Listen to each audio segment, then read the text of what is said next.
Hello there! So after watching endless videos and debates on this gun control issue in America, I finally decided to share my unsolicited opinion too, because everybody else already did, and who am I to break off a trend? The way I see it, on one hand you have the people who are pro-gun control, who think there should be more restrictions on who can own a gun and what type of guns can civilian have, and some of them actually argue downright for banning guns, well, certain type of guns, especially rifles, shotguns, semi-automatics, that type of stuff. Basically they're saying, hey, look what's happening, you have mass shootings and related high crime rates and people die and shit, and that's no fun. And while I sympathize with that in theory, I think there are so many guns in circulation already in the US and people love their guns so much that trying to ban them would kinda be like trying to ban rice in China. Yeah, good luck with that. Hooray for the black market! And on the other hand, you have the people who wave around the Second Amendment as if the Constitution is something unchangeable, untouchable, above any reproach, never to be challenged, never to be questioned. Newsflash, the US Constitution is not a divine piece of writing dictated by God himself, any more than the Bible is. It was created by people, people are flawed, times change and so do laws. If you personally think that everybody should have the right to carry any type of firearm, you need to argue that with something else besides it's written down right here. Trying to justify future laws with the laws by which you are currently governed is a circular argument. I believe you are referring to people who merely point out that our Second Amendment to the Constitution gives us a right that cannot be taken away by legislature on a whim. Also, no one, at least that I know of,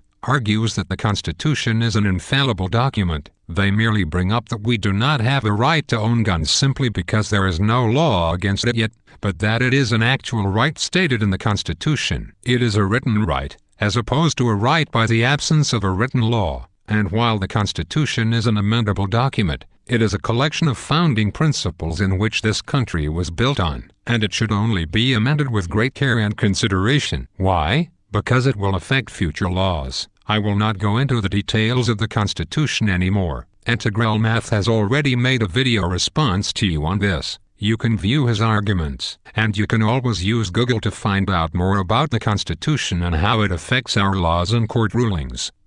And thus pointless, because circles cannot be pointy, get it? Haha? No? Okay. Now you see, I'm from a country called Romania. That's in Europe, right next to Russia. You know Russia. They had Stalin, they like vodka, they can be seen by Sarah Palin from Alaska. And that's me right there next to it. So being from a place that's not the United States, I cannot easily shake the what the fuck element of this debate. You see, for me, as I'm sure for many other non-US people, it is very odd to see the right to carry firearms sitting pretty in the Constitution right next to the right to freedom of speech. And I know this will upset a lot of you, lots of thumbs down, looking forward to that, but you tell anybody who hasn't been brought up in a, yes, gun culture. Gun culture? I thought you feminists said we are living in a rape culture. Which one is it? Perhaps it is both. Maybe a gun rape culture, which probably looks something like this. Please stop. Please. Please stop. Please. God. Please stop. Please. You're hurting me. Please stop. That the freedom to carry a semi-automatic should be right up there with the freedom of press. Their reaction will likely be, huh? And by the way, I know that you can and probably will find many things to criticize about my country. By all means, go ahead and do so. I will most definitely not be offended.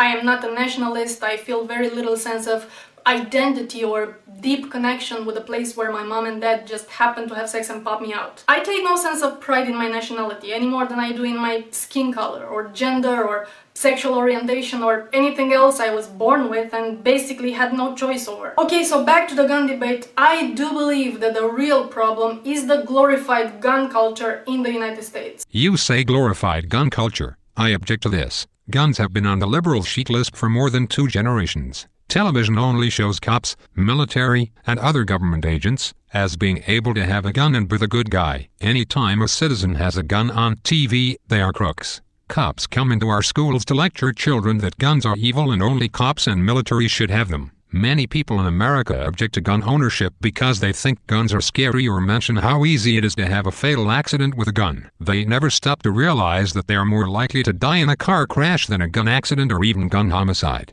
We are not a glorified gun culture, we are practically phobic of guns.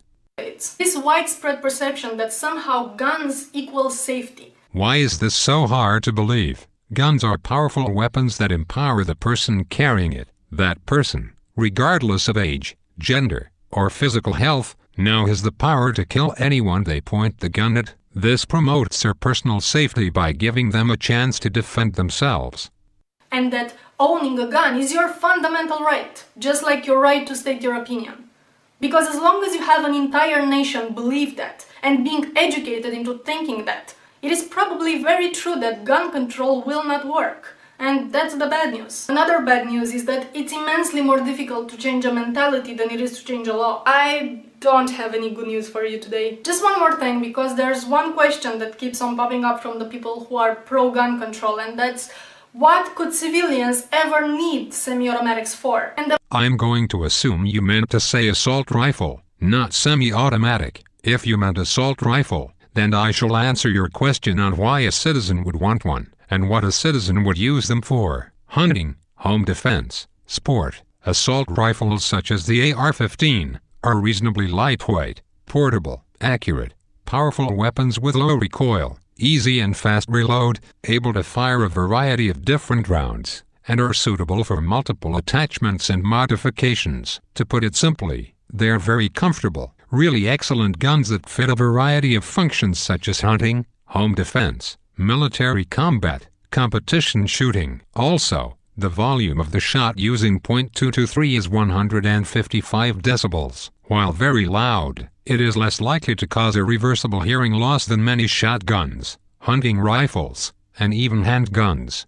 America is so gun-phobic that liberals claim noise suppressors must be banned to prevent silent assassinations. This means when you fire a gun to save your life in your home, you risk permanent hearing damage to yourself, the criminal, and to the loved ones in your house. Why can't we at least have silencers that reduce the volume to the level of a rock concert or jackhammer? It would hardly be a stealthy assassination weapon, but it would stop people from suffering irreversible hearing loss. The reason? Gun phobia, not gun culture. And the main response from the anti-gun control side was that civilians need protection from the government. If the government decides to go all Gestapo-ish, or if there's some civil war starting between civilians and the government, people need to be armed to defend themselves. And to me this scenario seems so naive. I just cannot believe how many people argue for it. It can basically be demolished with two words: bitch, bombs. How can you think that if such a scenario was actually to happen, US civilians and their semi-automatics would stand a chance against the government weaponry? That would kind of be like watching an epic battle between a T-Rex and a baby unicorn. I'm gonna defend myself. Okay, so you got a little horn. While this is certainly not my argument, I can at least say in defense of those who make this argument, that it's not so far-fetched to believe that a well-armed citizenry has a fighting chance against its government, even if it is just to put up enough resistance to make it too costly for the government. Also, if the US government killed all of its citizens, who would it govern? If the government killed off too many of its citizens, there wouldn't be enough of them to go to work, build things, and pay taxes to support the military. An armed citizenry would be encouraged to stand up and fight. An unarmed citizenry would lay down in submission instantly. And furthermore, the only thing that makes the US military powerful is the money going into it. The soldiers themselves consist of far too many pregnant women and affirmative action soldiers.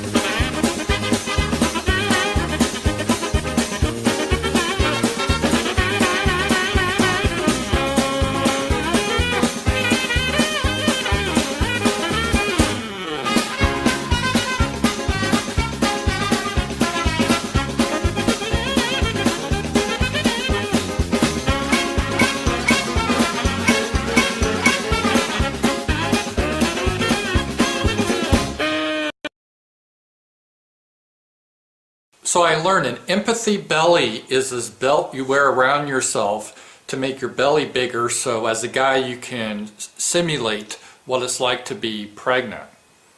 And I'm like, what the fuck? I don't need that. I can just drink some more beer, get that experience. Well, who the fuck would do this? This has got to be some weird San Francisco transvestite gender thing, you know. One of those organizations, right?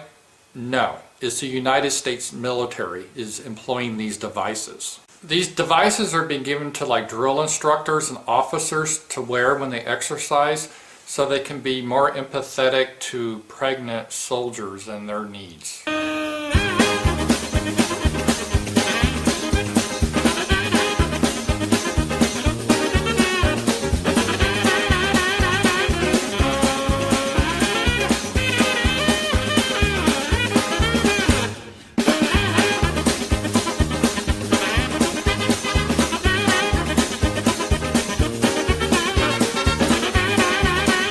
No wonder we need so much money for drones. That way the pregnant soldiers can remotely control weapons and not have to risk breaking their water. Now granted, there may be a few other scenarios where assault weapons would theoretically be of value. For instance, a zombie apocalypse, alien invasion, mommy's resurrection, dinosaurs cloning. Don't be silly, ZOMGitschriss. Everyone knows assault rifles suck for zombies. The preferred weapon is the shotgun.